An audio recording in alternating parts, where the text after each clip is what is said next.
Halo Sobat Kelinci, bertemu lagi dengan saya Niko di channel Juragan Niko yang selalu membahas dunia perkelincian secara lengkap. Jika ingin tahu update-nya, subscribe di channel Juragan Niko. Udah subscribe? Gue langsung masuk ke konten ya. Oke. Ya. Halo Sobat Kelinci, episode kali ini kita akan membahas tentang kriteria indukan NZ ya.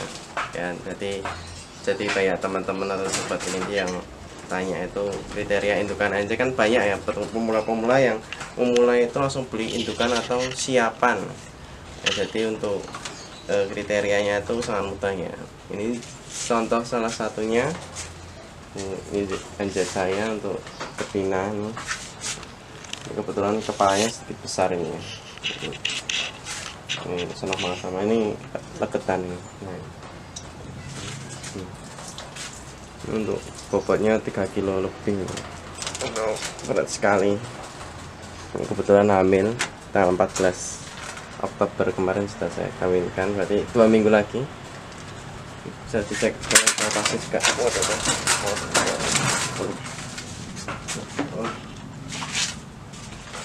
Molting ya ini. Kebetulan molting juga. Ya, jadi kriterianya itu ketika di posing dia sedikit bundar ya, bundar gini untuk NZ ya. Kebetulan juga molting itu ganti bulu ya. Nah, ini dia untuk NZ nya, ini makan cek. Nah, untuk teksturnya dia bulunya ada yang panjang ya, atau jenis NZ yang panjang juga, cuman nggak terlalu panjang, tidak seperti highlight pun. Ini pendek. Lalu untuk bobot itu minimal untuk indukan itu 3 kilo, bobot minimal di NZ 3 kilo. Lalu ini itu BC ya, BC itu seperti ini ya.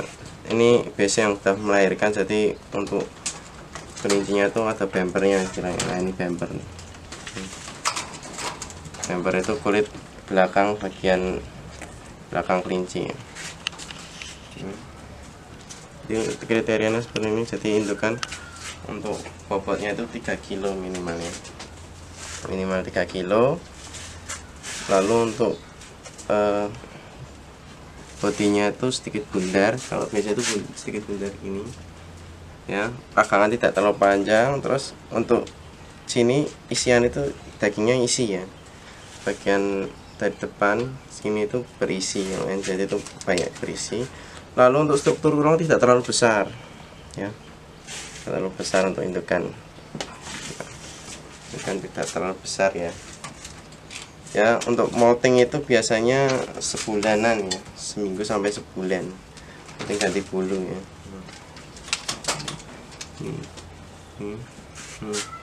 Kayak ini. Kebetulan ini juga kelincinya sebelum molting saya kawinkan, jadi posisi sudah molting berarti posisi sudah hamil ya. Cek pasti tuh di dalam biasanya. Jadi masih belum terlihat ya, karena usia masih 2 minggu ya. Kawin itu ya 2 minggu, entah ini isi atau tidak ya. Kemarin saya isi ya. Untuk teksturnya dia bodinya bundar. Untuk harga sendiri, range harga untuk yang seperti ini biasanya ya sedikit merogoh kocek ya istilahnya.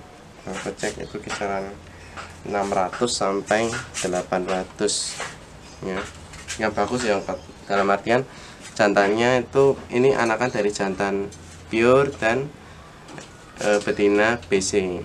Jadi hasilnya menghasilkan BC juga, itu harganya 600 lah ya. 600 sampai 800.000 per ekor, usia 6 bulan sampai 9 bulan biasanya. Karena untuk usia 1 tahun itu saya sarankan tidak dibeli ya, untuk sobat-sobat kelinci ketika bertanya kepada breeder-breeder yang ingin menjual kelincinya. Usia 1 tahun itu tidak saya anjurkan karena sudah produk berkali-kali. Jadi kriterianya seperti itu, harus usianya itu kisaran 6 sampai 9 bulan kalau saya. Jadi untuk usianya segitu itu diharap kelinci masih fresh, dalam artian itu masih untuk perawatan, lalu untuk adaptasi terhadap pakan itu sangat mudah. Jadi kalau usianya sudah setahun lebih itu susah ya. Susah kenapa? Karena dia sudah terbiasa dengan pakan yang lama. Lalu untuk apa namanya?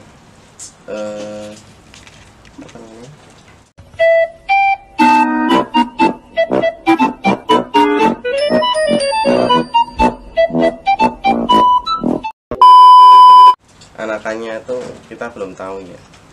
Jadi saya sarankan untuk indukan itu belinya siapan 6 bulan. Jadi perdana untuk kawin, lalu perdana untuk beranak. Atau yang sudah produk sekali 2 kali itu nggak apa-apa.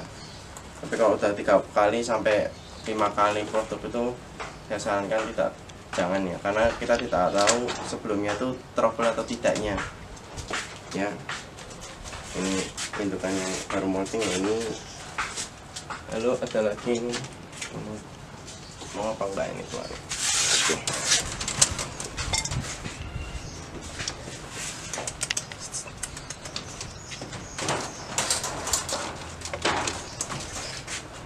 Ini udah besar juga ini.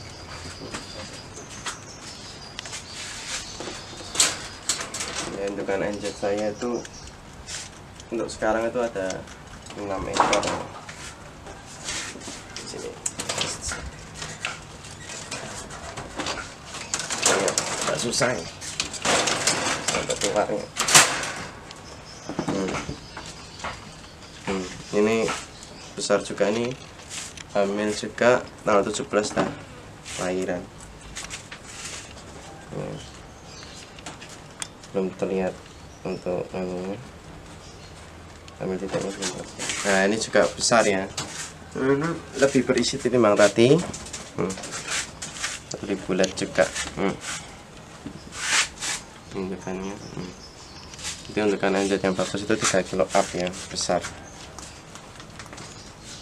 Ini indukan saya juga baru pada hamil ini. Jadi untuk intensitas peranakan itu saya ketika usia anakan dah 2 bulan, jadi 4-5 hari saya sapi, lalu 2 minggu itu indukan saya istirahatkan dulu, lalu saya kawinkan lagi ketika anakannya sudah usia 2 bulan.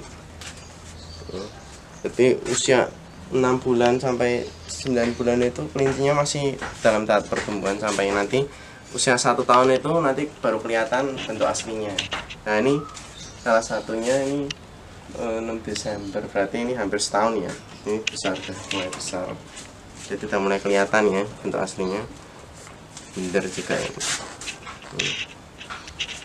Bunder juga. Ini jarang saya posting juga soalnya. Ini pokoknya ini nggak tahu, saya ini kayaknya 3 kilo lebih. Karena ini untuk timbangan saya belum timbang semua juga ya. Jadi ini ketika dulu itu 3 bersaudara, ini kebetulan 3 jejer ini 3 bersaudara. Jadi dari satu peranakan saya beli itu usia masih 2 bulanan, itu masih kecil-kecil. Sekarang udah besar-besar, dulu masih kecil sekali. Jadi ketika kita mendapat bibit yang jelas, walaupun dari kecil itu udah kelihatan bibit yang jelas, itu nanti besarnya seperti ini. Itu yang jelas ya nanti. Kalau yang udah jelas itu pasti akan besar juga. Jadi usahakan untuk jantan itu saya menggunakan pure. Jadi saya usahakan untuk anakan itu harus beli di anakan yang pure. Jadi untuk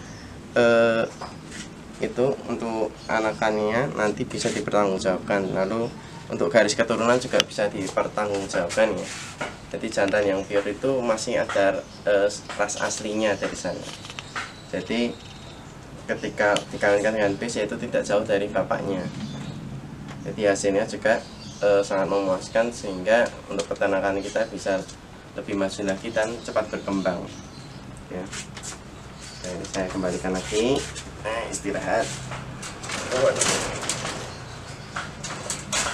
Ya itu tadi mengenai kriteria indukan New Zealand White ya, sedikit informasi saja.